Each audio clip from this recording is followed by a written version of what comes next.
this session, and then I'll introduce the speakers. I think I can say that it's accepted wisdom in global education that parents and communities are super important actors in the education system. But what relationship parents should have with local schools and how to shape that relationship to promote learning is a really tough question.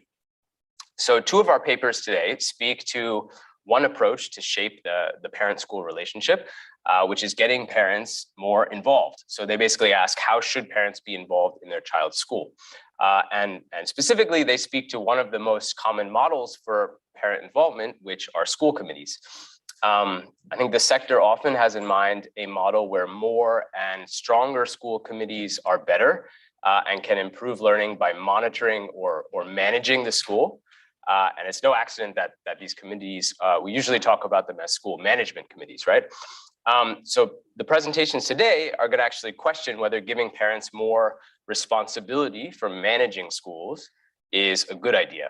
And they point towards a different possible kind of bottom-up accountability, where accountability is less about managing schools and more about supporting them. And this is actually very closely related in session one to what Masuda was getting at, and this comes up in her work. Absolutely. Our other two papers are examining a second factor that shapes the parent-school relationship, and that's parents' underlying demand for education. And these papers both ask in different ways, does raising parents' demand for education lead to better outcomes for their children? But they ask this question in very different contexts and come to somewhat different answers. So while you're listening to those two presentations, keep in mind that parent demand for education is not a single stable thing, and it can demand can pursue very different educational goals depending on the wider system that families are living in and how families respond to the incentives in that system. So now to the presentations. We have four outstanding speakers, so let me briefly introduce them. First, we'll hear from Nozomi Nakajima, who is a PhD candidate in education policy and program evaluation at Harvard. Second, we'll hear from Gabor Nyeki, who is a member of the RISE Tanzania research team, a visiting scholar at Princeton University's Politics Department and an assistant professor at the African School of Economics. Third, we'll hear from Alex Ebley, who's an assistant professor of economics and education at Columbia University's Graduate School of Education Teachers College. And fourth and last, we'll hear from Takao Maruyama, who is an associate professor in the Graduate School of Humanities and Social Sciences at Hiroshima University in Japan. So the way the session will run, each of our four presenters will speak for 15 minutes, then we'll have Q&A at the end. And just like in the last session, please put your questions into the Zoom Q&A function and we'll circle back to them afterward. So over to you, Nozomi, for the first presentation. Great. Thank you so much, everyone, for having me today. My name is Nozomi Nakajima. I'm a PhD candidate in education policy and program evaluation at Harvard, and I'm also currently on the job market. I'll be presenting joint work with Felipe Barrera, who's at Vanderbilt and a member of RISE, who's also connected here today, Paul Gertler at UC Berkeley, and Harry Pachinos at the World Bank.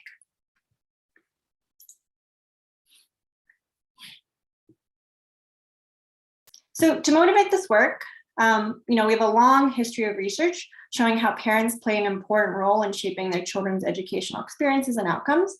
But there's also separately a lot of work recently that's been showing how parents often face challenges when they're supporting their children through school. So for example, parents can have inaccurate beliefs about, say, the returns to education. They can also have limited cognitive bandwidth to support the various tasks that are needed to help their kids and support them through school. And there's also a lot of organizational barriers on the school side. So schools often assume that parents are familiar with how parents should engage with teachers, but this assumption can often lead to systematic exclusion of a lot of low-income families and as well as culturally and linguistically diverse parents from being able to actually advocate for their kids' needs and be able to actually access the resources that they need.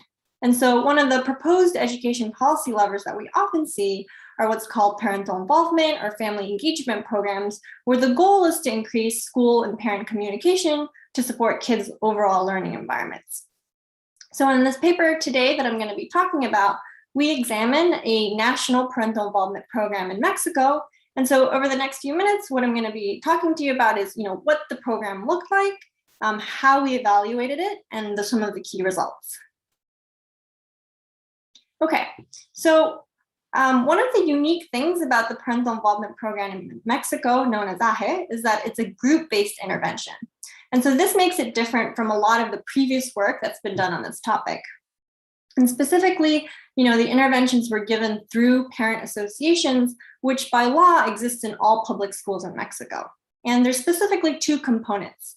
One are grants. So parent associations receive between $500 and $700 annually. And to help benchmark what this amount actually means, covers about 83% of the very low family out-of-pocket costs per student that often is seen in public schools.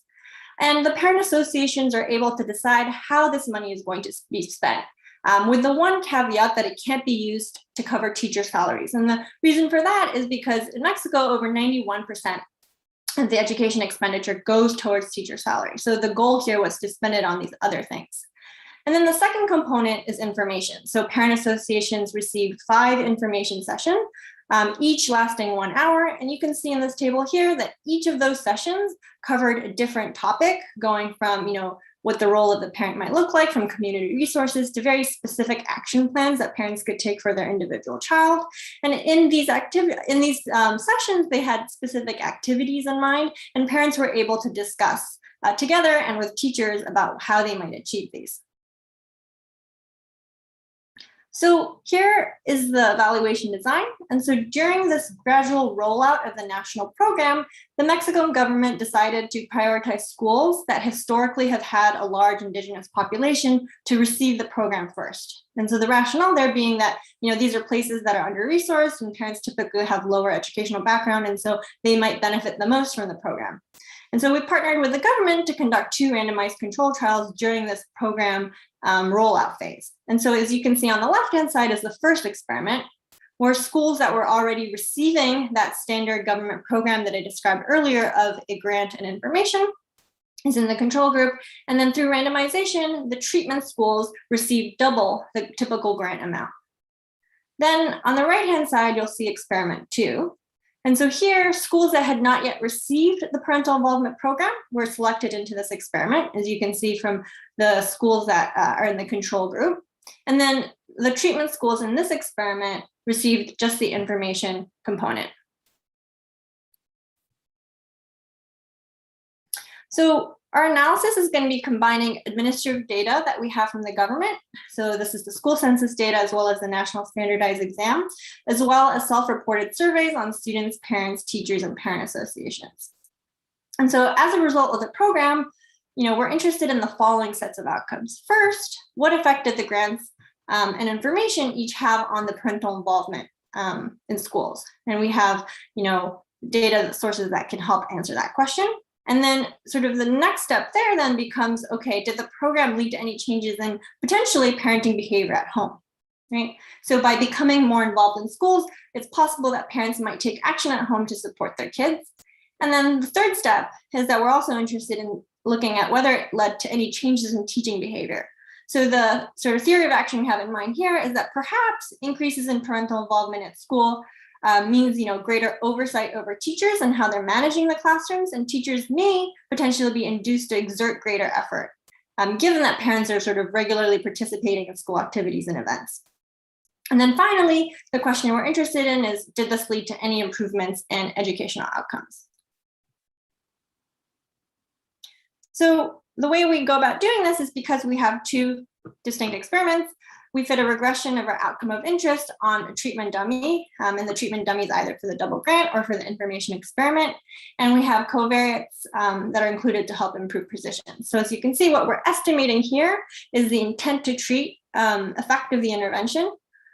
And in the paper, we talk a little bit more about all the ways we go about checking that this is really working. We look at baseline balance. We also check that there's no evidence of differential attrition between the treatment and control schools. And given that we're looking at a set of different outcomes, we adjust for multiple hypothesis testing.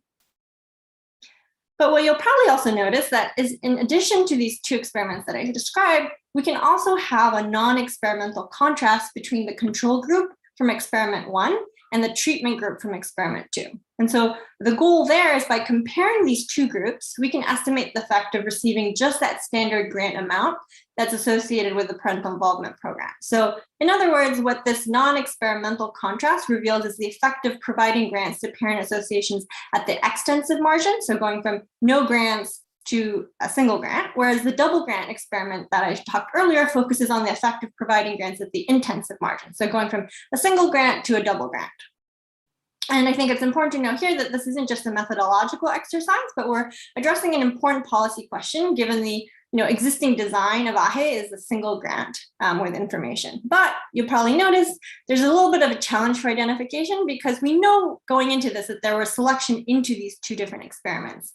And so one thing we do know, though, is that how these schools were selected. So historically, the government selected schools to implement the parental involvement program based on an increasing function of Indigenous student enrollment. And so what that means is that schools in experiment 1 were those that were historically had larger proportions of Indigenous students than in experiment 2.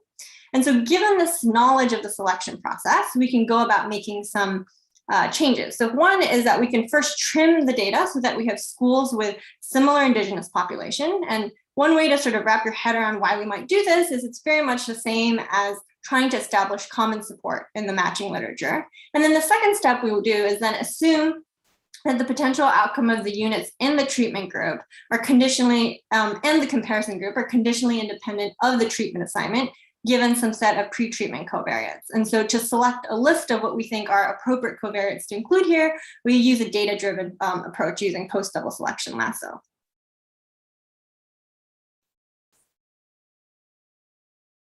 Now, to then sort of give you all the big results that we have from the paper, I think the first thing I'm going to show you is the effects on parental involvement in schools. So on the left here, I'm showing you the effect on whether parent associations actually organize school activities and events in the past year.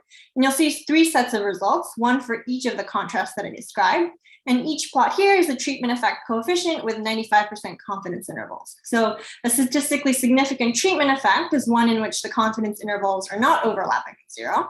And the outcome here that we're looking at is a binary one. So the way to interpret the x-axis is in terms of percentage points.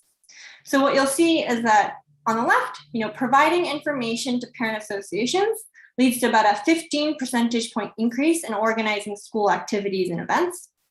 And one way to help sort of benchmark whether this effect is small or large is that it's enough, right? This 15% is 15 percentage points is big enough to close the gap in parental involvement between schools that have parent associations led by Indigenous parents and those that are not led by Indigenous parents.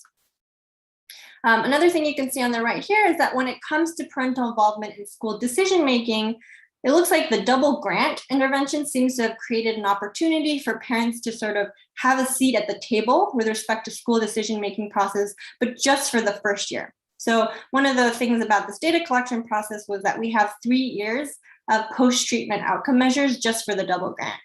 And so one of the interesting things is that, we see that this effect seems to last just for the first year and doesn't hold in the second and third.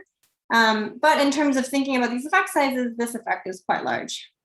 So one of the things we think is that giving double grants helps to get parents a seat at the table initially, but it doesn't necessarily translate into sort of meaningful changes in parental involvement in the school decision-making process.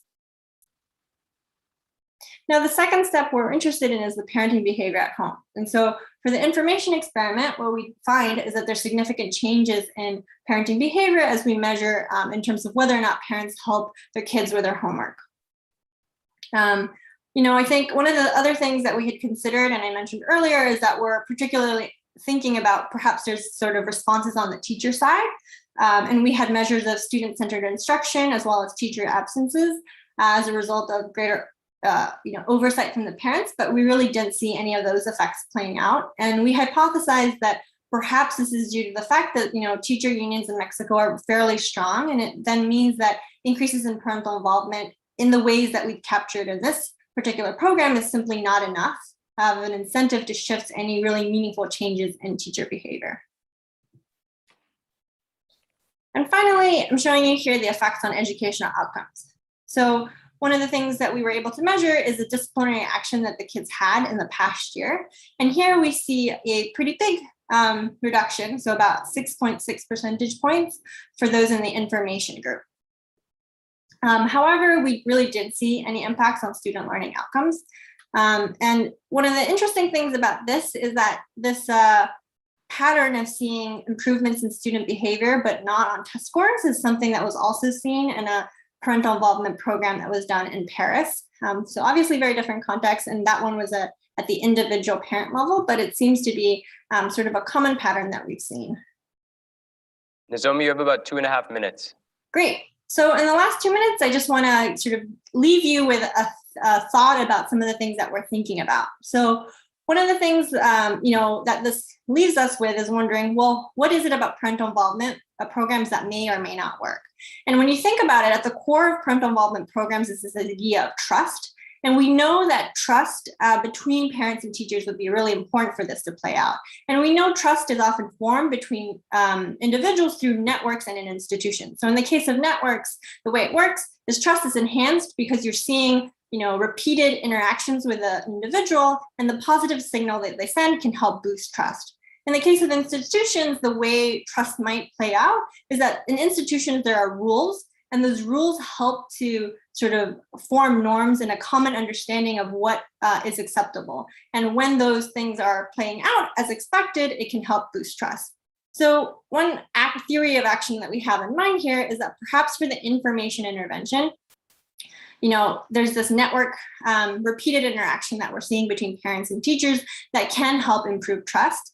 On the other hand, with the grant intervention, what it's ultimately doing is changing the sort of institution, in this case, schools, and the rules that govern it by getting parents involved in a lot of the school decision making. And in one way, it might be that by introducing this new change in rules, and there isn't a common understanding about just exactly how the money will be spent, it can decrease trust. And in our paper, we actually do have ways to measure how parents and teachers perceive each other in terms of trust. And the sort of finding that we have is that for the information experiment, we see that parents significantly were more likely to trust teachers at the end of this.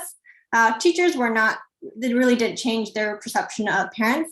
But in the case of the double grant, we see this negative perception playing out between parents as well as teachers. And this result seems to be consistent with that prediction we had in mind about how trust might play out differently in these two interventions.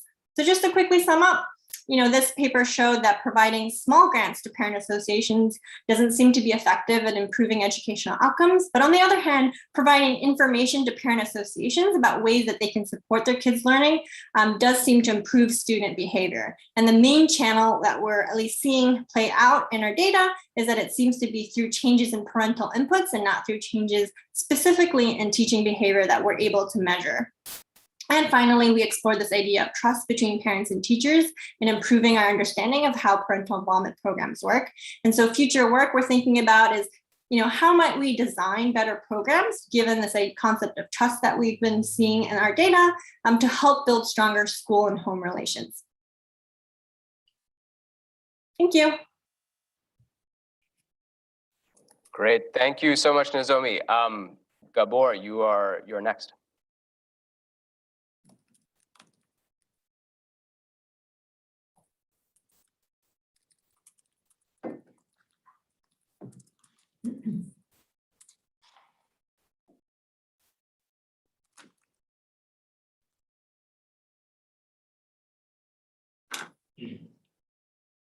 So we're just getting the slides up. Okay, yeah, we're just getting your slides, Gabor, 1 second.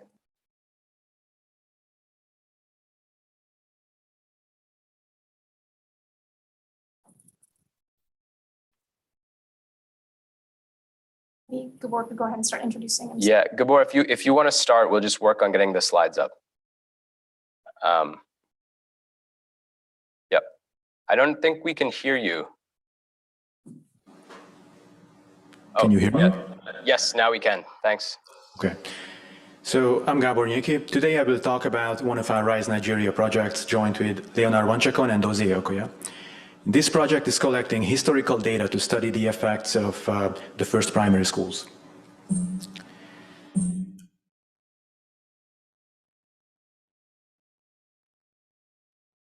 Is that how the clicker works? Okay. So we usually consider welfare improving to increase people's years of education. So let's take that as a given and ask, how can we increase people's years of schooling? To think about this question, let's take a simple model of education demand, where an individual is deciding whether or not to get education. She wants to maximize her lifetime utility in a 2-period model. And she knows exactly what her consumption will be in period 1, but period 2 consumption is random because she doesn't yet know what her income will be in that period. So she takes expectation of period 2, conditional on her information set. Her first period consumption will be lower if she undertakes education, but presumably her second period education will be higher. So how does she decide whether to get education or no? She compares her lifetime utility if she doesn't get education with her lifetime utility if she does. And we can rearrange terms here and on the left-hand side get her utility loss today if she gets an education and her expected utility gain tomorrow on the right-hand side if she does. So let's focus on this inequality. For the purposes of this slide, I am making the claim that any education intervention that we can think of is targeting some part of this inequality. So if we want to encourage people to get an education, the simplest thing that we can do is to build schools and to make it cheaper for people to attend. And such interventions would be affecting the cost of education fine. Another group of interventions is giving parents cash that they can use in any way they want. These interventions are targeting income today, which is Y1 in this model. But a different approach is trying to change people's expected future benefit from schooling. So some interventions are attempting to improve school quality and thereby increase expected income tomorrow.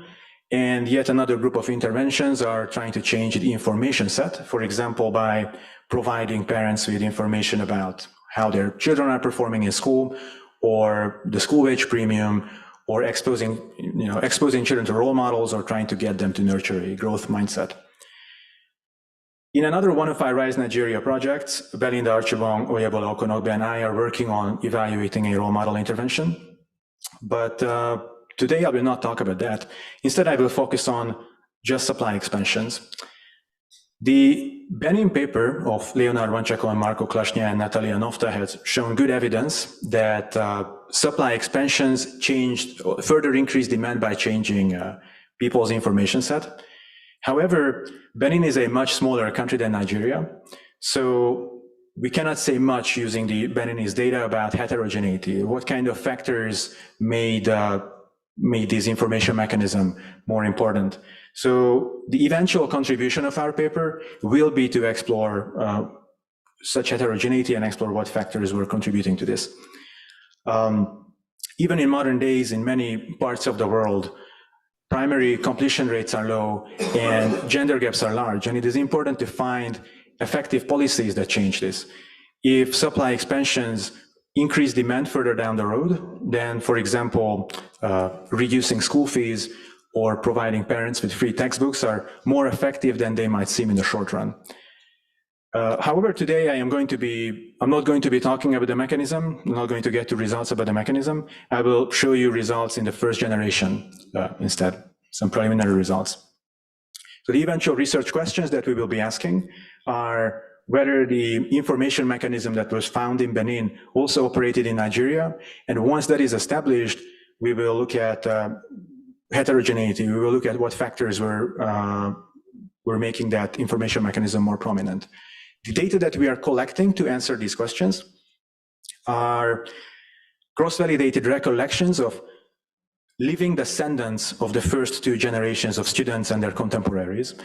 And the identification strategy that we are taking is quasi-experimental, that relies on distance from the first schools in a way that I will explain in a couple slides. As preliminary findings, what we find in the first generation is suggestive of increased upward social mobility. In particular, first generation students enjoyed a higher standard of living than non-students, and they also maintain more social connections with people from outside of their ethnic groups. And this was also evidenced by the way that they dressed, the languages that they spoke, and also the religions that they practiced. Okay, so we have a literature slide here that I will skip in the interest of time, and I will show you the states. I will show you the states that we have in our sample. In every state that we have in our sample, what we did is we first looked, we first found the first 1 or 2 schools, and then looked at archival material to find the names of the first students in those schools. So the results that I am showing today are from the 12 states shown in yellow on the map. And we are completing data collection from 8 additional states that are shown in blue.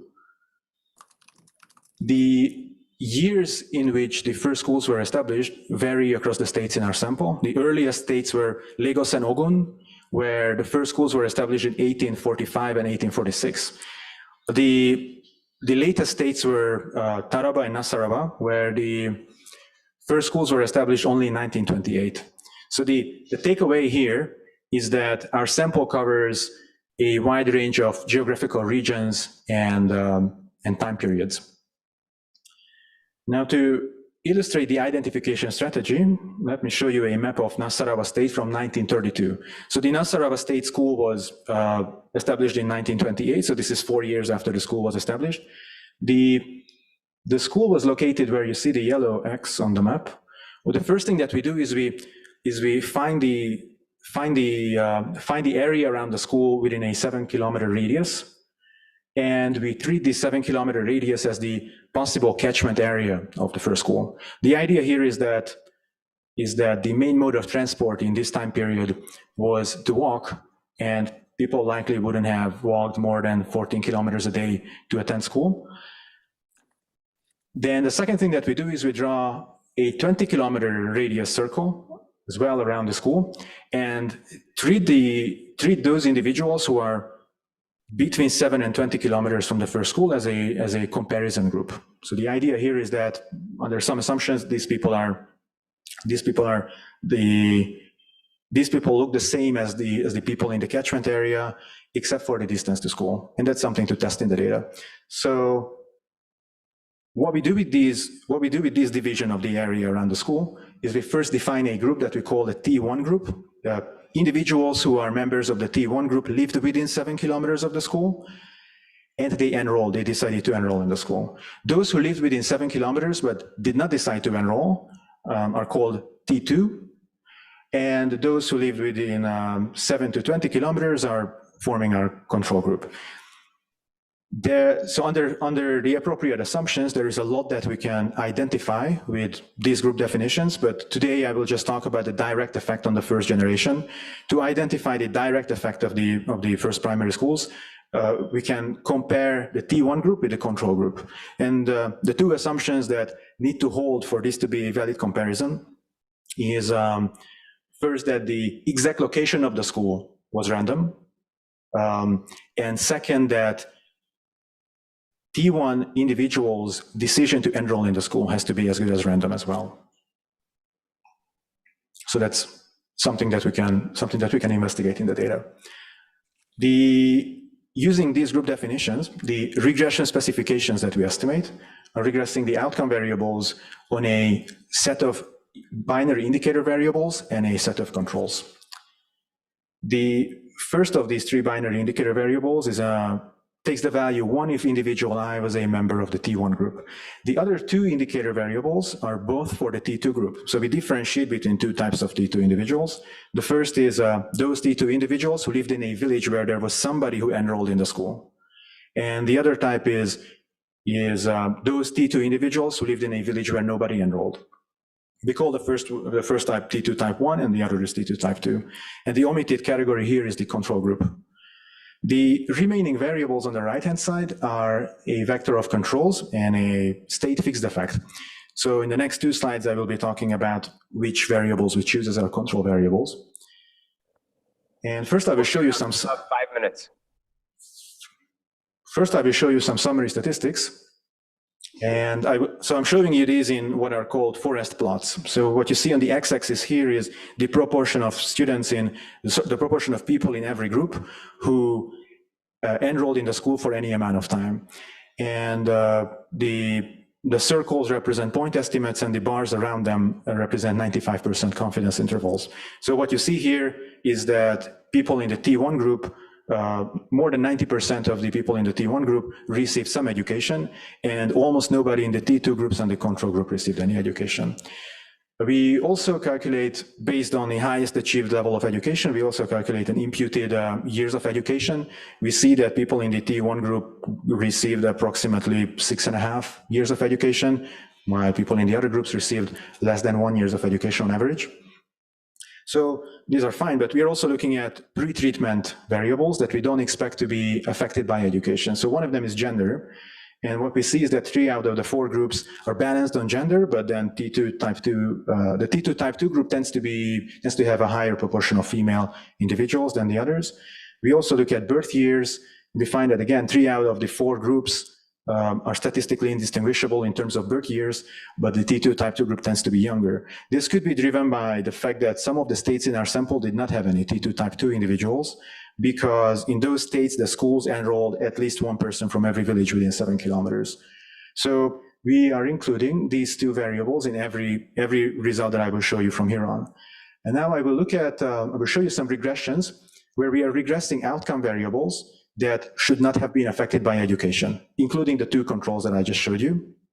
So the first one is we calculate a housing quality index that is describing the individual's childhood dwelling. And so what we see here is that T1 individuals had statistically significantly better quality housing than control individuals. We also see such differences for the T2 groups. And this pattern is similar in adolescence. We also look at an indicator variable for whether the individuals mostly walked as their mode of transport or used some other mode of transport. And we find that, for example, in childhood, T2 type 1 individuals were less likely to walk than control individuals. This qualitative pattern is the same in adolescence as well. And finally, we also calculate an index of whether the individuals practiced Christianity or Islam. And we find that T1 individuals in childhood are reported to have been more likely to practice Christianity or Islam than control individuals. So what we do is, because these measures in adolescence could, in principle, have been affected by education already, what we are doing is we're including the childhood measures as additional controls in all of the results that I will show you next. Okay, so let's look first at results on educational attainment and socioeconomic status, including all of the 5 controls that I showed you. First of all, this is reflecting the summary statistics that I showed you. We find that T1 individuals, this is by construction in the first generation, that T1 individuals were more likely to receive an education, more likely to enroll. We also see that the estimated difference in the years of education is about six years, also with all of the controls that we have included. Now we are also looking at the household quality index in adulthood and find that T1 individuals were statistically significantly more likely. They have statistically significantly better quality housing, even controlling for childhood quality housing, than control individuals, and see similar differences for T2 type 1. And we are also looking at the mostly walked indicator variable and find what we're expecting to find, except for T2 type 2, which is a group that's doing something strange here, which is something to investigate in more detail later. Now, we are also looking at social ties. So we are looking at the first category of social ties that we are looking at is individuals who were individuals who were foreigners. And we find that those people who were in the T1 group were more likely to have statistically and economically significantly as well. They were more likely to have ties to foreigners than people in the control group. This holds across various types of such ties to foreigners. So we find that they were more likely to have foreign study mates or study partners, foreign business partners, as well as foreign church mates. And we also do this for ties to white people and find basically the same results. Gabor, sorry, we're going to have to ask you to summarize and wrap up. Okay, so we do the same for Nigerian people, from other ethnicities, and we find qualitatively similar results. What was that? We are, okay. We're doing all that. We also we try to get a sense of not just whether they had particular types of links, particular types of ties, or particular types of links in the social network, but also the number of links that they had and who exactly they had these links to. In the 12 states that we have, we don't see any effects on the number of links. There could be various interpretations for these, but it's probably best to get to these when we have the complete sample.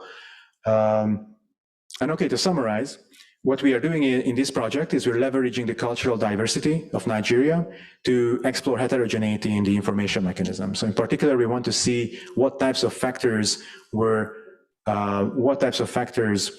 made the effect of a supply expansion larger on the information set and on future demand through that.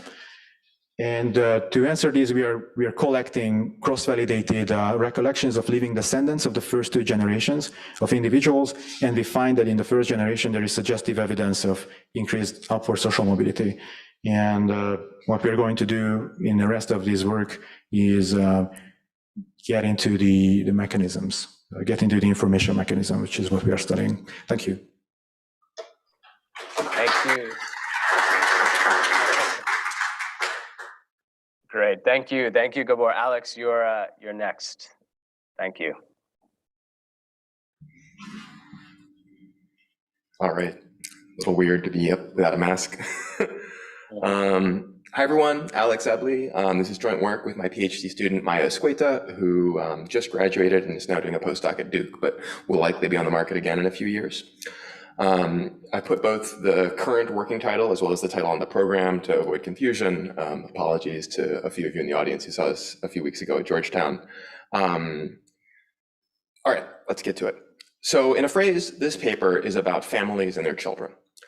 In the US, in the UK, in Asia, in Africa, in Latin America, pretty much everywhere in the world, many parents wish to provide a life for their children, which is better than that enjoyed by previous generations.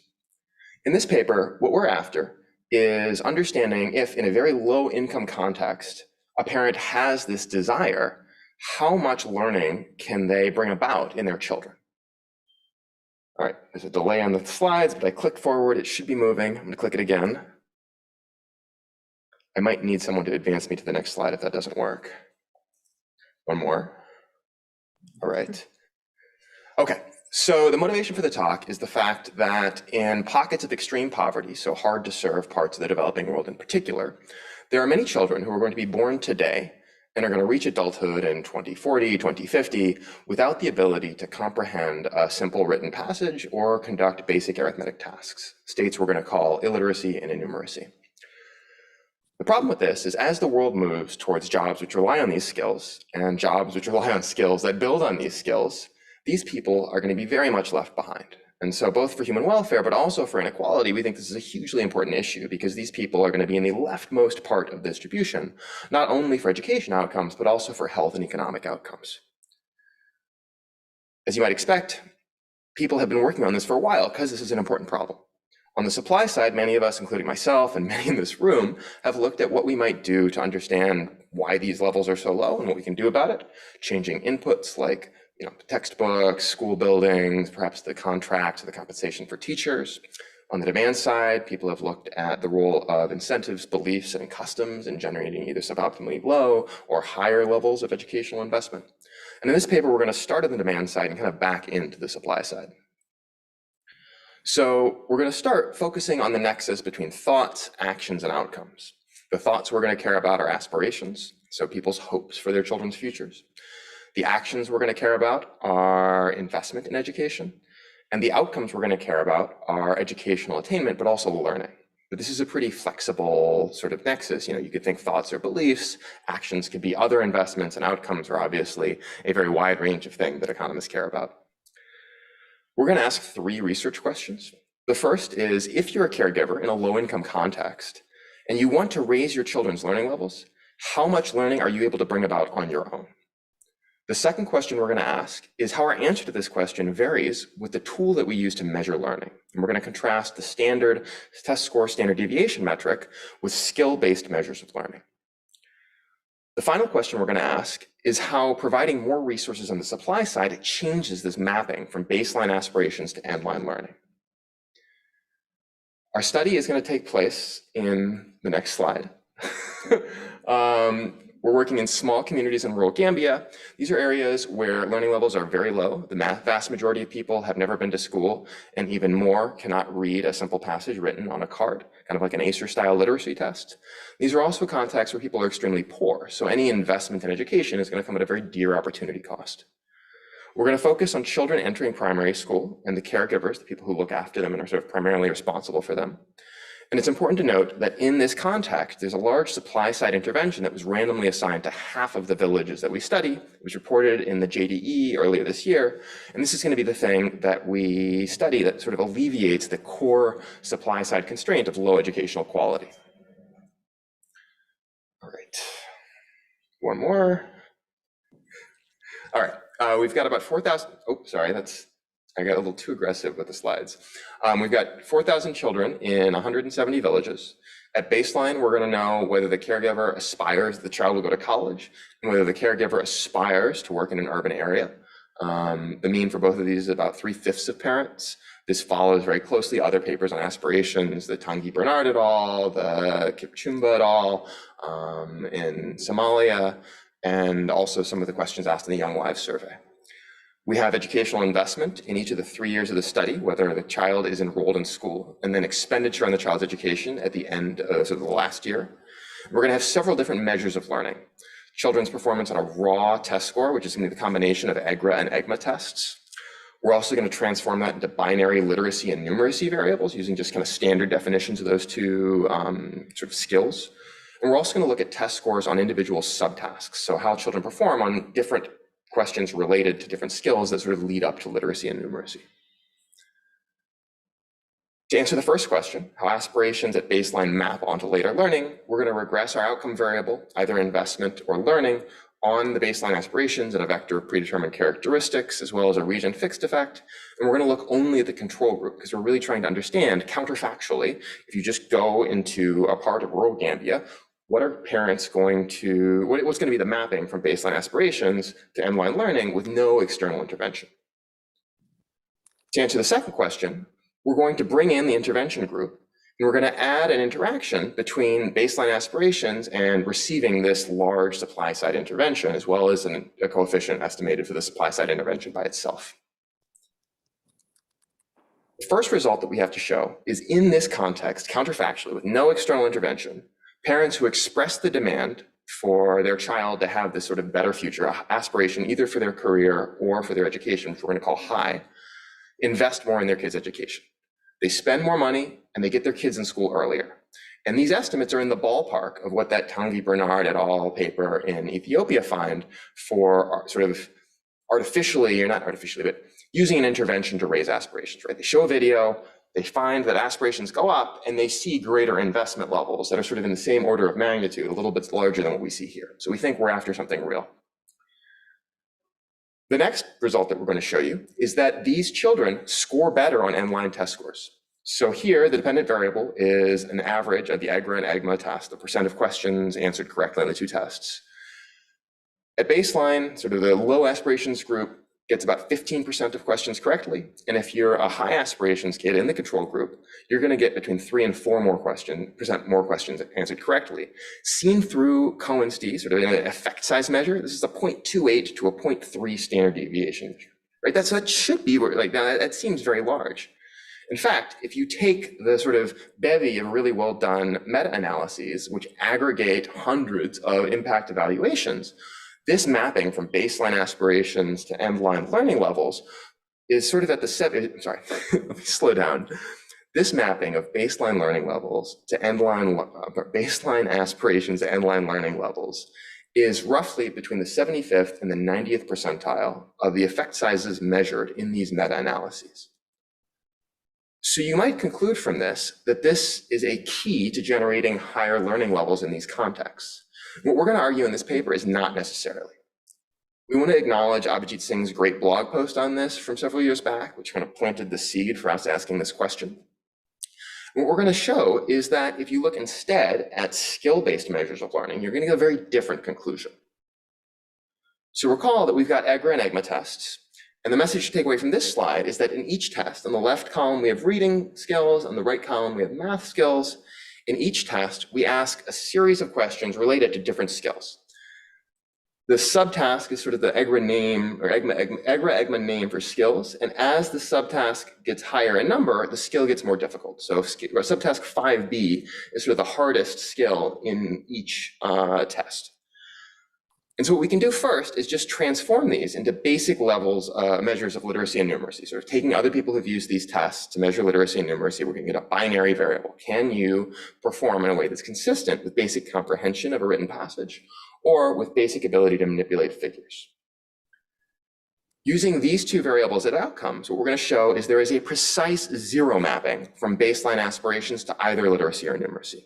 And that comes from the fact that basically no children are going to reach either skill after 3 years of being observed right as they're entering primary school. So the argument we're going to make here is that there's this natural inclination out there to compare standard deviations across contexts. So when Jishnu saw this a few weeks ago, he made the very good point that there's no theoretical reason to think that the standard deviation gives us a key measure of learning that we can compare, but nonetheless, we'd like to use it, right? It's very tempting to say, oh, this happened in Gambia. How can we compare it to something that happened in Ghana or Guatemala? We're going to argue that there are two big reasons why this is a bad idea. The first is that at low levels of learning, small absolute gains can generate very large relative gains. And the second is that a skill gain from a given learning increment is going to vary tremendously by where you're starting. So to illustrate that first point, 5 minutes? 5 minutes, yep. Yes, yeah, thank you. So what we show here is the low aspirations, high aspirations control group performance on each of those subtasks that I showed you. The message to take away from this slide is that you have large relative gains, right? So if you look at task 5A in reading, the intervention group answers 100% more questions correctly than the control group, but that's just a difference of 3 percentage points, right? And so again, using the standard deviation, we're going to estimate this very large gain when in actuality, very little learning is happening. The second thing we want to show you is the distribution of test scores for the two groups, high aspiration, low aspiration in the controls. What that vertical bar shows you is where literacy and numeracy start to kick in. And the message to take away from this slide is that even given a substantial learning gain, most of these kids are going to be very, very far from literacy and numeracy. So the next question we're going to ask is how this mapping varies when we provide a very large push to the supply side. The intervention involved hiring parateachers to deliver after-school classes using scripted lessons with frequent monitoring of teachers and a focus on both training the teachers and making sure the students are learning. It was very highly resourced. It cost more than $200 per child per year, but it was highly impactful. It raised learning levels by more than 3 standard deviations. Admittedly, standard deviations are a bad measure, as we're saying, but as we'll show you, this generated very real and very large learning gains. And we're going to ask, when you raise the platform from which all of these parents are reaching, does it change the mapping from aspirations to outcomes? We're going to show you that indeed it does on the next slide. So this shows you a very similar regression output, and we're going to focus on that top row. And what this tells you is that high aspirations children, regardless of their intervention status, score better on the test. But it's only when the intervention is present does that increase in learning map onto a substantial increase in skill acquisition. But with that higher platform, the gain is very, very large, right? So high intervention children are 25% more likely than low intervention children to reach literacy and numeracy conditional on receiving the intervention.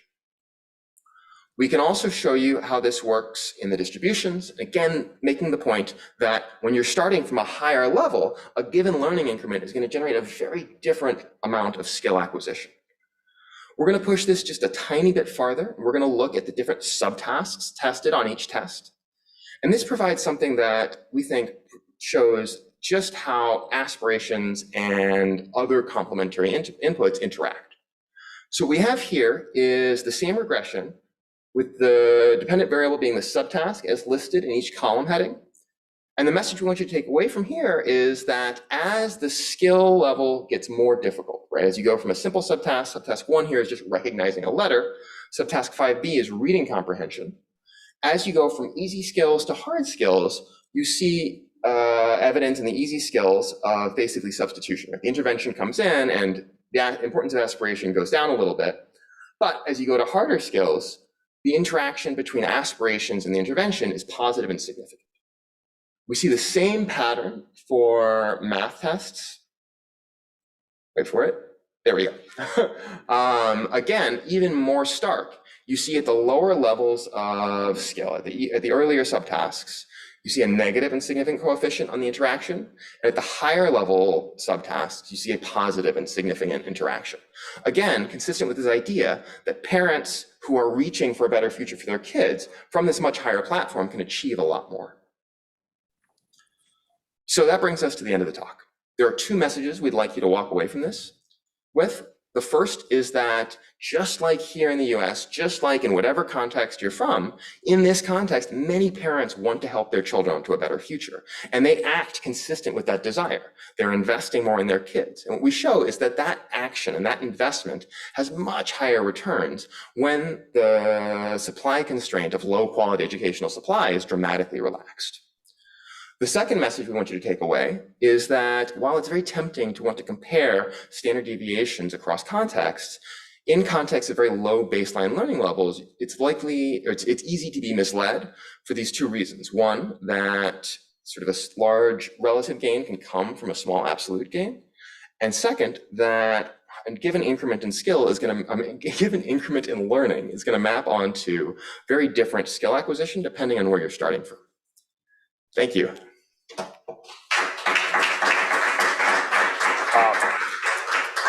Thank you so much, Alex. That was exactly 15 minutes. That was amazing. All right, Takao. Yeah. Thank you. Can you hear me? Yes. Okay, thank you very much. I'm Takao Maruyama from Hiroshima University, Japan. I'm very glad to have opportunity to join this session today. Today, I'd like to share and discuss the results of our city in Madagascar.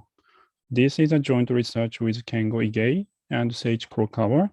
The experiment is a joint effort among the Ministry of Education in Madagascar, JICA, and India NGO Pratam. Sorry, it takes, I think, a few seconds to move slides. One of the global issues in international education today, the learning crisis. According to UNESCO, around 360 million children of primary school age group are estimated not mastering basics in language and math. Most of them are living in low or low middle income countries. Furthermore, long-term school closure under COVID has worsened the situation. In education, parents and teachers are principal actors. Parents play an important role in their children's education, but in developing countries, they often face challenges in supporting their children through schooling because of lack of information, low educational record, etc. Whereas teachers play an essential role on improving student learning, the World Bank raised unmotivated and skilled teachers among the 4 principal determinants of the learning crisis. One of the possible tools to get parents and teachers involved better in education is the information on student academic achievement. The information can sensitize and facilitate parents, teachers, and community members to better support children's learning. But the impact of simply providing information varies. Sometimes it works, sometimes not. So our question here is, can information-based intervention be structured in a way that establish joint action among parents, teachers, and the community members to improve learning? If yes, in what way? This study investigates the impact of the package of interventions called PMAC that includes a structured process to establish joint action among them through information sharing and discussions on student learning. The package is provided for school principal and members of school management committees. The package also includes a pedagogical component on the effective approach on basic reading and math called Teaching at Right Level, TAR. Banerjee and others demonstrated the effectiveness of TAR but evidence on TAL in Africa is still limited. This study contributes for the extension of literature on the information-based intervention, including citizen-led assessments and school report cards, and interaction between parents and teachers. Mariama and Kurosaki 2021 investigated the impact of PMAC on student math learning in Niger using a quasi experimental data. In Madagascar, the pedagogical component in PMAC is improved using TAL. Through this study, the external validity of PMAC in other contexts is explored. Banerjee and others presented two scaling up strategies of TAL, that is learning camp model and the government partnership model. This study proposes another strategy to scale up TAL through joint action among parents, teachers, and the community members. We conducted the experiment in Madagascar. The country is classified as low-income country. The poverty rate is very high. There are two major characteristics of primary education in the country. The first one is the low internal efficiency. In the country, only 3 out of 10 children reach the last grade in primary education. The other major characteristic is a high percentage of non-regular teachers and those who are locally hired. SMC, School Management Committee in Madagascar, is called FEFI. Parents, teachers, and community members, and the other actors related to local education can participate in FEFI. With technical advice and guidance from NGO Pratam, a package of interventions called PMAC-TAL has been developed in JICA-supported project. The package is composed of a series of training and provision of learning materials. After first training on the democratic establishment of SMC, School Management Committees, the school principal organizes the Community General Assembly for the election of SMC. People select the secretarial members of SMC through secret ballots. After the democratic establishment of SMC, the school principal and the members of SMC participate in second training here. Then the school principal organizes a teacher meeting to sensitize all the teachers in the school to conduct student learning assessment in basic reading and math. The results of student assessments are summarized and presented at the following Community General Assembly. People discuss the results, and the school principal facilitates the discussion to develop school action plan that integrates the organization of supplementary classes of the remedial activities in basic reading and math. Then, third training are provided for teachers and community volunteers on TAL in basic reading and math. The contents of the remedial activities are basic reading in the local language of Madagascar called Malgache, and in math, numbers and the 4 basic operations. The remedial activities in this experiment targeted the students from grade 3 through 5 to help them catch up and master the contents in the curricula from grade 1 through 3. The key process in the flow here is information sharing and discussions on student learning. When the learning level is very low, the discussion between parents and teachers can be a conflict. To avoid such conflict and facilitate the discussion toward collaboration, PMAC-TAL introduced a simple analysis framework of low level of learning composed of learning time, learning materials, and environment, and quality of teaching and learning practices. The target region in this experiment is called Amolonimania, situated at the center of the country. Educational statistics in the region are around the average in the country. We randomly sampled 140 schools, then assigned half of them into the treatment group and the other half to the control group without any interventions. We conducted the surveys in 2018 and 19. The school year in the country started in November. Just after the beginning of the school year, we conducted a baseline survey. After the survey, a series of interventions that I explained in the previous slide was organized. We then conducted the end-line survey at the end of the school year. We also did a supplementary survey using the telephone to collect information on the repetition, dropout of students, and the passing rate of certificate exam at the school level. Figure 2 on your left in this slide shows assessment tool of basic reading called ASSER2. The paragraph section here is written in Malgache, which says, Rina is 8 years old. He has 2 brothers. He likes studying. He is a sound farmer. He can read and count. The assessment starts from the section. If a student can correctly read it, he or she moves to story section. If not, moves to words and letters section. We use the tool to evaluate basic reading levels through one-on-one interviews. In terms of math, we use the written math test on the 4 basic operations. The test is composed of 44 items that include the 4 items posted in text. We use the same assessment tools for grade 3 through 5 students. The graph on your left is the stack chart of students of the grade 3 for the basic reading level. As you can see, around a third of students of the grade 3 could not read alphabet letter at the beginning of the school year. As shown in table 1 on your right, student characteristics are well balanced. We observe a statistically significant difference in math test scores in grade 4, but the difference in the raw score is very small. That is around 2 points difference out of 44 points in total. We control the characteristics, including baseline test scores in the regulation. We estimate the impacts of the voluntarily mobilized resources by SMC for joint actions and the impacts on student learning using the regulation equations in the slide. The coefficients of our interest are tau and delta. In terms of the voluntarily mobilized resources, we collected the information, not only monetary, but labor and material contributions. We estimated the monetary value of non-monetary resources by the local price, and then calculated the total monetary value. Before the intervention, most schools organized supplementary classes only for the grade 5, last grade of primary education, for the exam preparation. But after the interventions, the supplementary classes were organized for grade 3 and 4 students in the treatment group.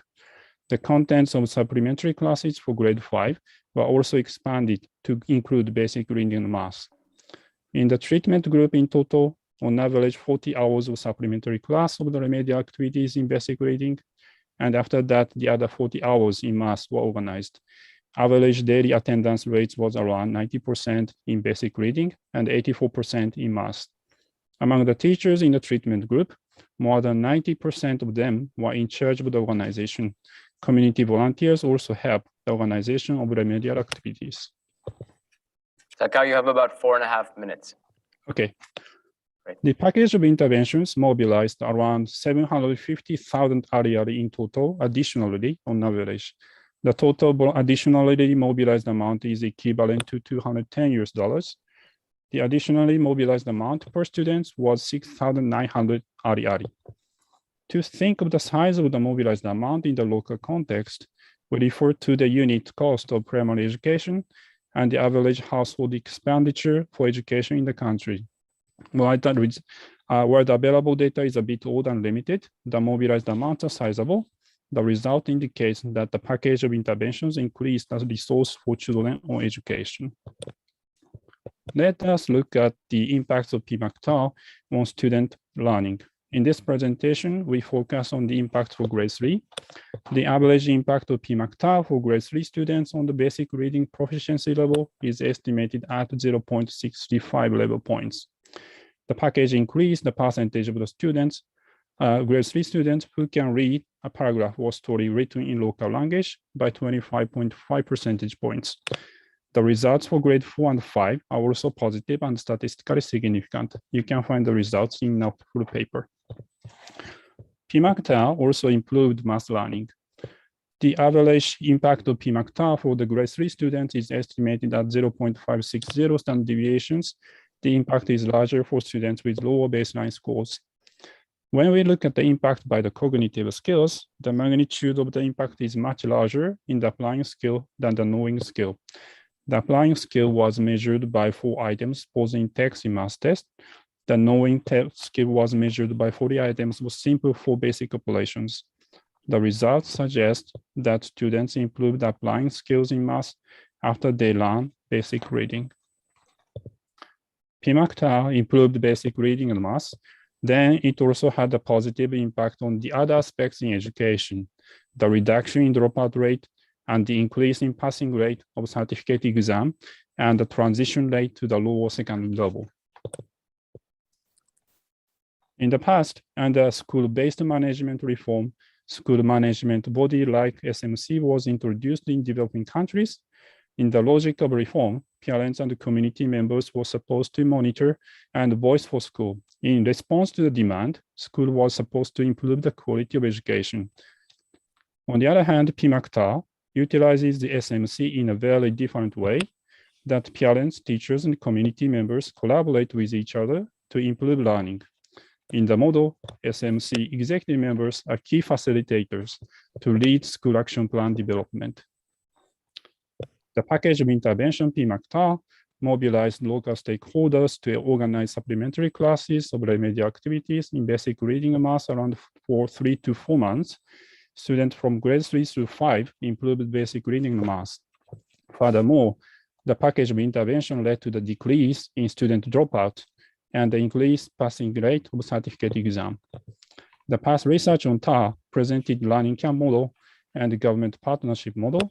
This study, we propose another strategy to scale up TAR through joint action among parents, teachers, and community members, so-called community collaboration model. The community collaboration model can complement the existing 2 models since it develops the initiative of local stakeholders at the school level to improve school student learning. That's all. Thank you very much. Great. Thanks, Takao. All right, I think we have about 20 minutes for Q&A. I don't need to hold this up, do I?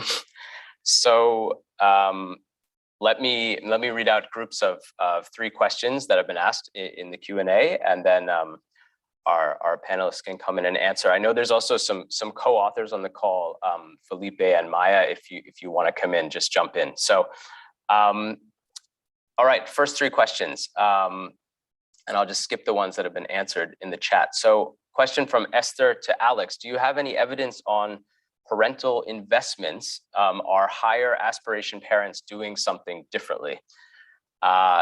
Then we have a question from Luis to Gabor.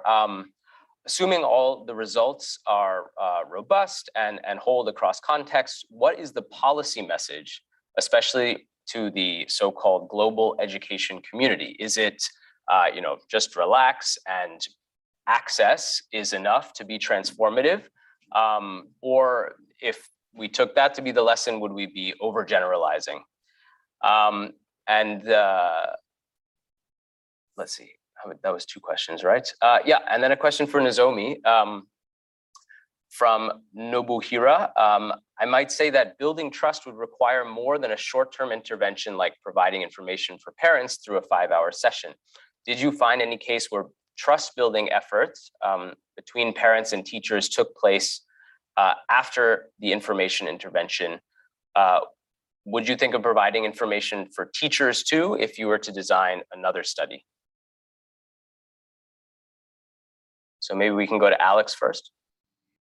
All right, I'm assuming everybody can hear me. Esther, to answer your question, in this context, because so few parents can read and so few parents have been to school, we don't think that there is a margin in which they can productively directly invest in the kids' sort of incremental learning. But we do see that parents are sending the kids to school earlier and spending more money. So I think the sort of doing something different is on margins, which economists care a lot about, right? Time and money. But we don't know about, if there's something else going on in the home that's different, we don't see that.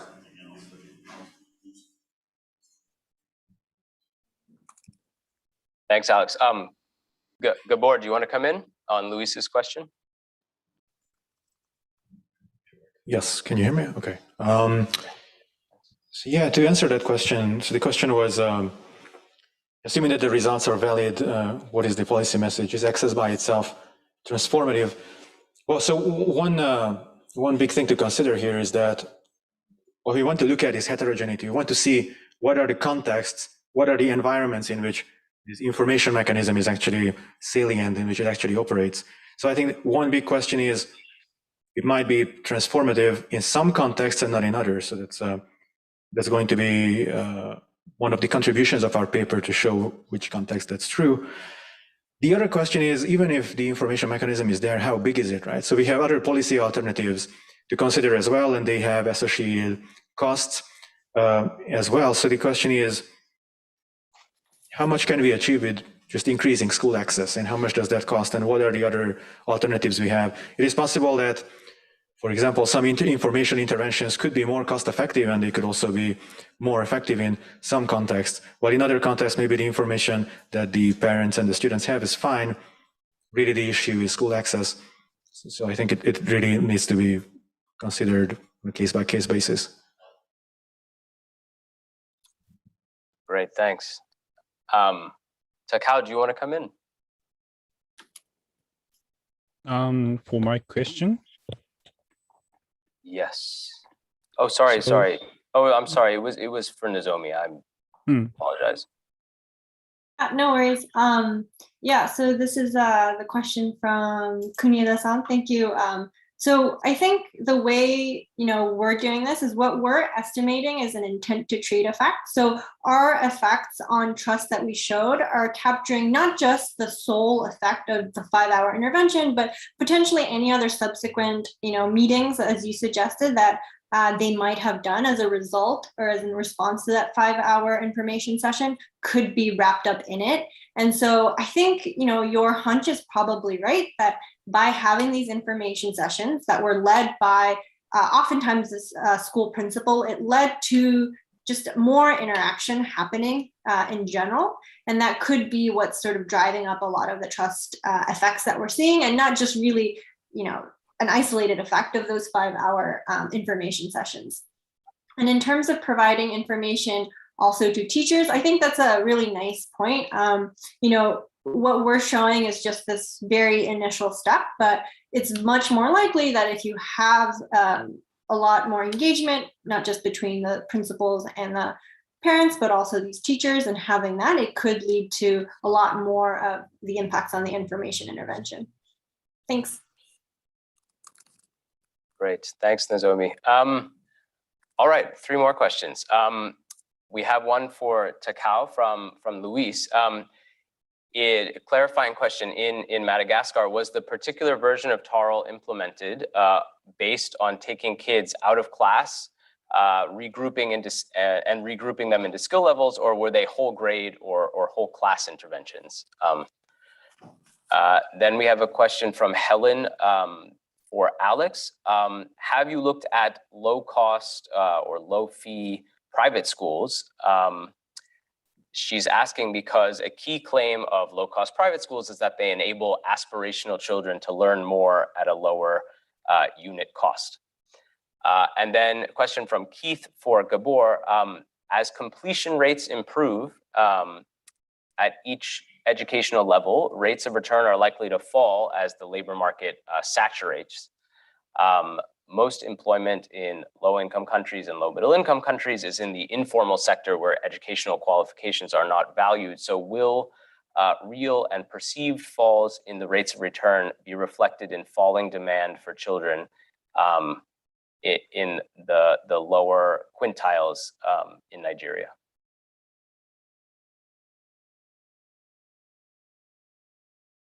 So Takao, first question to you. Thank you very much. The remedial activities of TAL were organized by assessment level. I mean, basic reading, a 5 level from beginner to story level, and math also are grouped according to ASEL tool.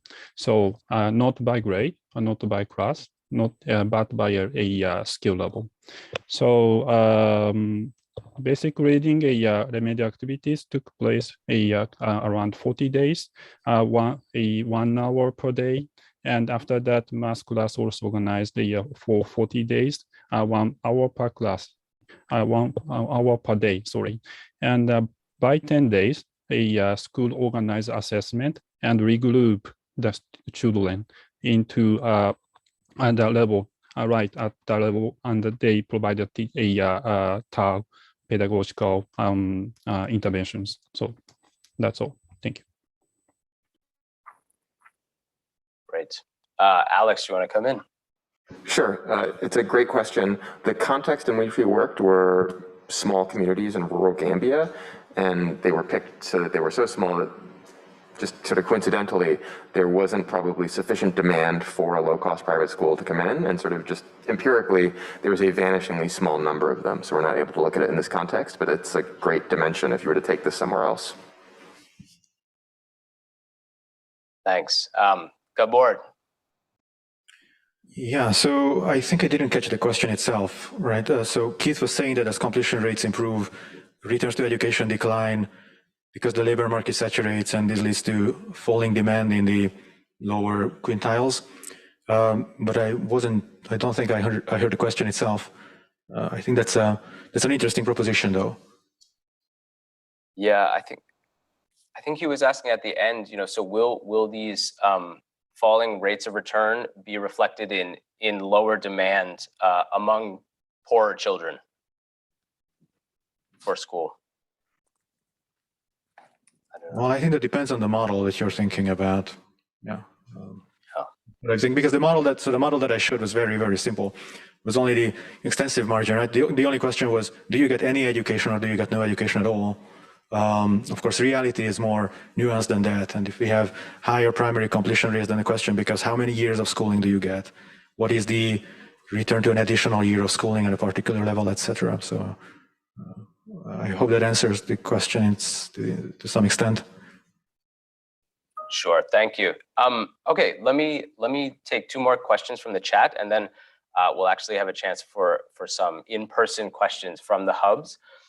So please be thinking of your questions, and then we'll actually have a live Q&A. It'll be wild. All right, so two questions last questions from the chat. So Barbara, for Alex, is the para-teacher intervention a substitute for government schools, meaning no schools existed in those areas before, or is it a complement? And if it's a complement, are your estimates the marginal impact of the program? And then a question from Jacobus for Nozomi, a fascinating result on reducing teachers' trust in parents. Did you look at heterogeneity based on baseline levels of trust? One could expect that giving parents control over resources could either improve or worsen trust based on the baseline level of social capital in the community.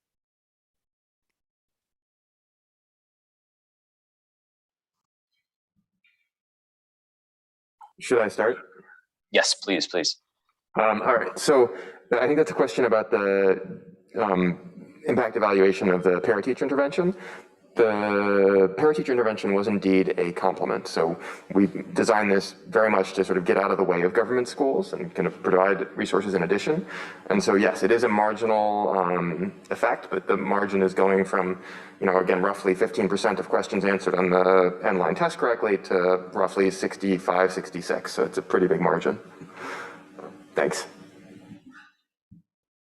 Yeah, so on the question about the baseline levels of trust, well, that's one thing that we did explore and we tried it out. But when you actually plot the baseline levels, there's really very little variation to go to start with, and so it just didn't really make a whole lot of sense for us to try to do a heterogeneity analysis by baseline level, given that the baseline level of trust that parents had for teachers just was pretty much the same across the board. Great, thanks. Okay, so why don't we try and take one question from each hub, and I'll just start with London. Not London, Oxford, because I'm here in Oxford. So yeah, please keep your questions short, but who would like to ask a real live question? Raise your hand.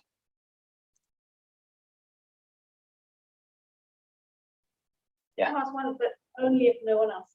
I should take my chair privileges. Go ahead, Claire, exercise. My question is to Nozomi.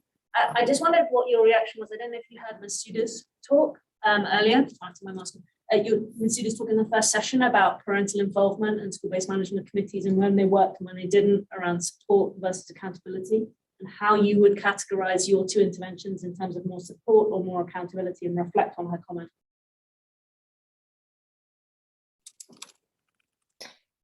I think I got some of the parts of it. It was a little bit hard to hear, so I'm trying to understand the question a little bit better. So let's get again in brief.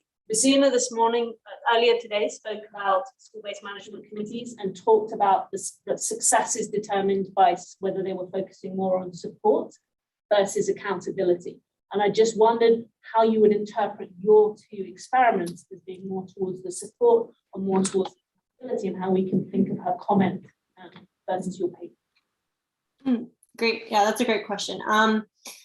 Yeah, so on that spectrum, I think a lot of what the parental involvement program that we've described here does is give parents support. It's not necessarily giving them a whole lot of accountability over the schools and the teachers. I think the grants to some extent might do a little bit more of that. But on that spectrum, I think it would lean a little bit more towards the support than the accountability, with the grant being perhaps a little bit more in the accountability. I think Felipe wants to jump in on this point. So that's a fantastic question. So I think that I agree with Nozomi in the sense that I believe that the first idea of the program was to provide support to parents on how to engage better with the school. However, again, the grant money impose some sort of accountability in one sense, which is now the families have some real power on decisions, small decisions of the schools. These are not a large amount of money, but small decisions of the school that can have important implications. And so we don't have a sharp separation between the support and the accountability, unfortunately. Great. Thanks, Felipe. Can we go to our hub in Abuja, Nigeria? Is there a question?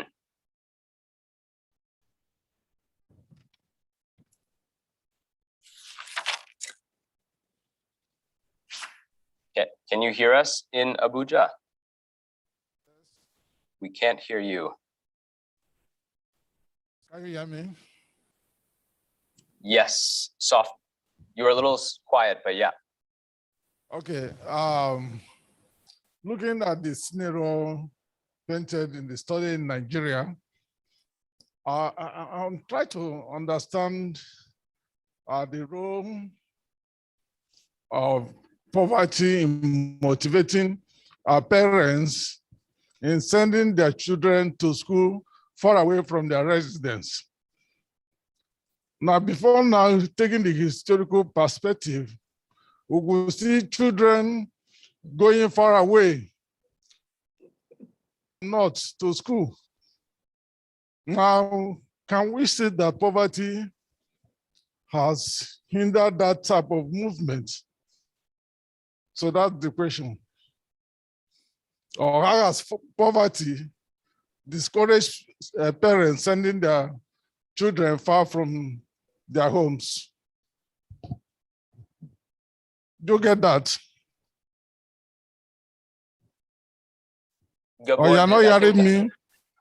Yeah, we can hear you. I think that was directed towards Gabor. Is that right? Okay, yes. Okay, so the time period that we are covering in the first generation is between the 1840s and the 1920s or 1930s. So in that time period, there wasn't, movement was limited by the lack of sort of the transportation technology that we have today. There were no vans, no buses, no cars, no motorcycles. And what we see in this data that we have about the first generation is that those who lived between 7 and 20 kilometers away from the school almost never got any education in the first generation. So what I can say related to the study that we have conducted here is that in that time period, parents just weren't able to send their kids very far from home to school. I'm not sure about the present day. I think it would be interesting to look at, data set that is covering more modern times. Great. Okay, since we had two presenters from DC, I'm going to actually ask the Nigeria hub. Can we give you another question? Is there another question from Abuja?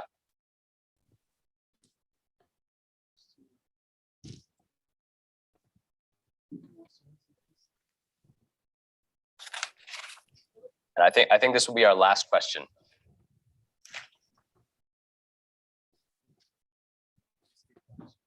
In the same vein, the issue of education of our children being as the situation of the country today have hindered most parents to really feel comfortable to release their children out to school in faraway distances.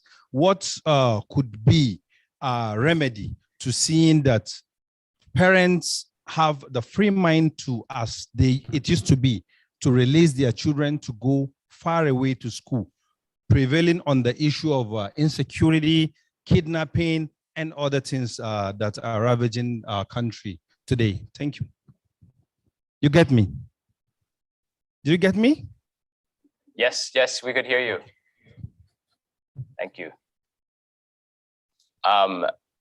Does anyone want to come in on that? Panelists, please jump in.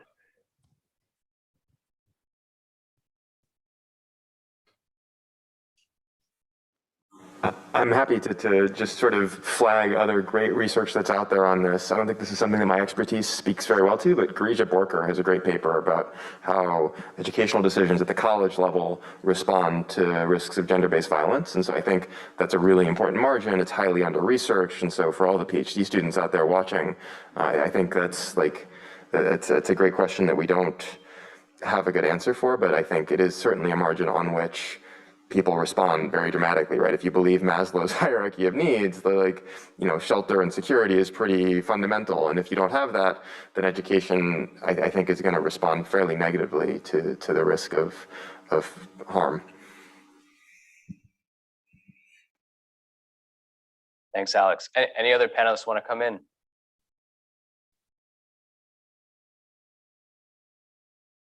Okay, great, thanks. We're already 2 minutes over time, so I'll just try and give two concluding thoughts to pull it all together in 30 seconds. I guess, topmost in my mind, one is kind of putting Nozomi and Takao's presentations together in particular. I think this question, that Claire was also raising about, should groups of parents be looked to for accountability or for support? And should we be asking these school committees to manage, or